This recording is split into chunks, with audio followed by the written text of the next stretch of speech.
Ciao, my name is Umberto Mucci and this is We the ItaliaNews, a podcast about Italy during coronavirus times. Today is Thursday, April 14, 2022. A recently published report shows the exceptional results of the vaccination campaign in Italy. It refers to the period between December 27, 2020, the start date of the vaccination campaign, and January 31, 2022. 8 million cases of COVID, 500,000 hospitalizations in COVID wards, and 55,000 in intensive care, and 150,000 deaths have been avoided in Italy thanks to the vaccines. The distribution of avoided events was not homogeneous during the period studied. In the first half of 2021, due to low vaccine coverage, the number of cases, hospitalizations, and deaths avoided was limited. In the second half of last year, however, vaccination prevented more than half of the expected damage. In particular, the study shows that thanks to the vaccines have been avoided 7 deaths out of 10 in the population over 80 in Italy.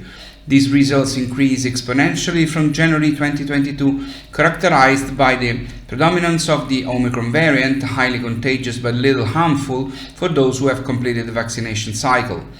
In January 2022 alone, the vaccination campaign has allowed to avoid a total of 5.2 million cases of infection, 228,000 hospitalizations, 19,000 admissions to intensive care, and 74,000 deaths. Another good news about COVID concerns the newly available drugs. Very soon the Italians who risk ending up in the hospital for COVID will be able to treat themselves easily with one of the antiviral drugs available today, but without the bureaucracy and complications that have so far blocked its use. It'll be enough to have a prescription from their family doctor, and their box of pills can be retrieved immediately after in the pharmacy at home.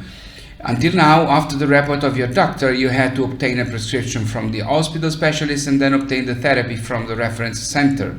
A bureaucracy that had slowed down the use down to just a few thousand treatments compared to 800,000 doses booked from Italy, also because these antiviral drugs must be taken within 5 days.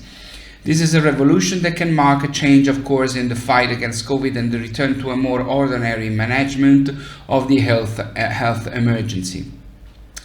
There are 2 appointments regarding the war in Ukraine that reward 2 Italians, one born and raised in Italy, the other an Italian-American born in Germany and raised between Rome and the United States. The first one is Rosario Aitala. He is an Italian judge appointed to the International Criminal Court in The Hague to follow the file on war crimes committed in Ukraine by the Russian military, to decide whether Vladimir Putin can be tried by the UN International Tribunal for the horrors of what Russia and its army are doing in Ukraine.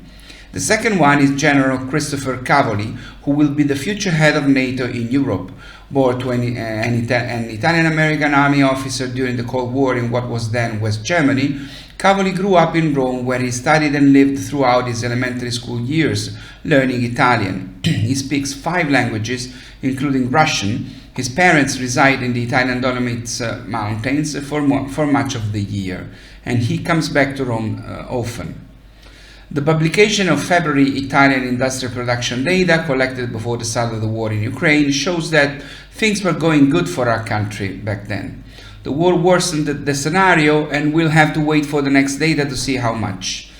By the way, Italian industrial production, having contracted 3.4% month-on-month in January, rebounded by a strong 4% in February in seasonally adjusted terms, doing much better than expected. But then came the war. The European Recovery Plan foresees for Italy numerous hirings in order to carry out the previewed plans. Since it is public money, the rules provide for the organization of public open competitions to select those to be hired. This, however, seems to bring various problems, especially in the south.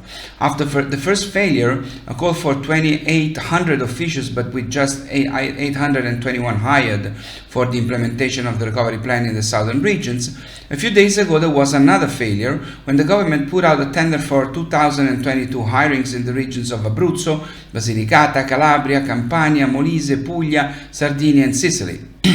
The number of participants was already low, 26,700 candidates. Among those who actually participated in the competition, the successful candidates in the written test were just 728, or 36% of the total.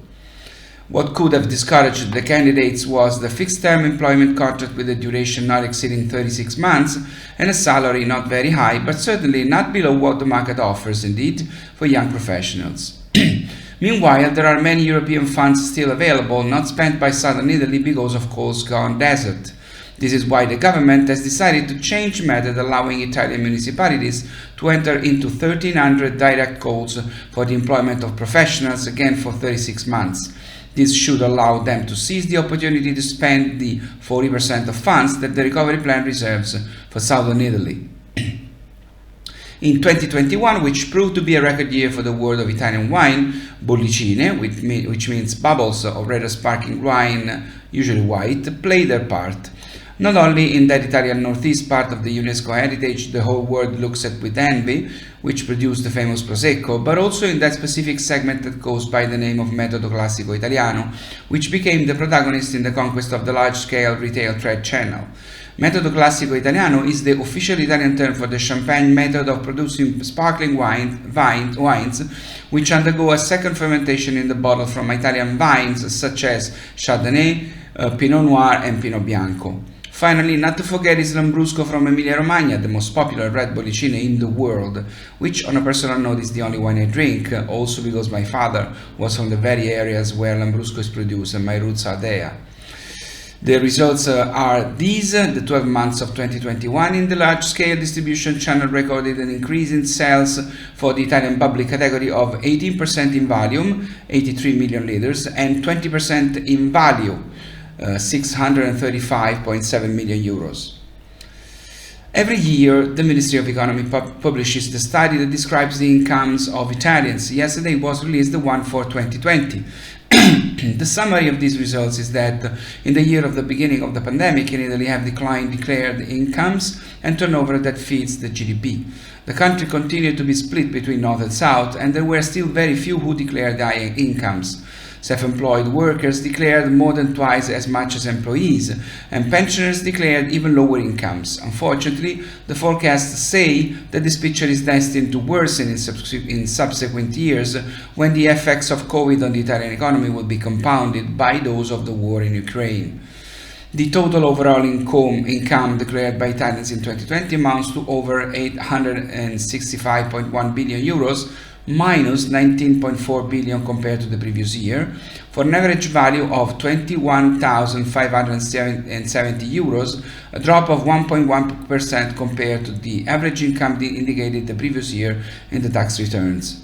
The region with the highest overall average income is Lombardy, 25,330 euros, followed by the autonomous province of Bolzano, 24,770, whilst the Calabria has the lowest average income, 15,630 euros. The highest average 2020 income is from self-employment, equal to 52,980 euros, whilst the average income declared by employees is 20,720 euros. That declared by entrepreneurs who own small individual businesses is equal to 19,900 euros, while that of pensioners is equal to 18,650 euros. Only 4% of taxpayers in Italy declared more than 70,000 euros in 2020.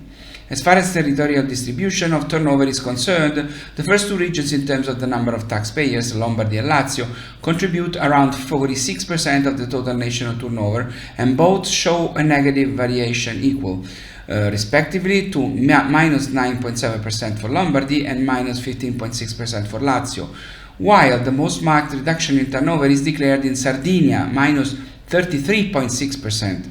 Sardinia is a region where activities linked to tourism have an important share. Now, dear friends, it's all for now. It's all for today. Next Monday is Easter Monday, or Pasquetta as we call it here in Italy, and We the ItaliaNews will take a little break. I'll see you next Thursday, April 21. Please have a peaceful, nice Easter. Eat well and cook Italian dishes. Take care of yourself and stay safe. My name is Umberto Mucci. This was We the ItaliaNews. Ciao from Rome and buona Pasqua!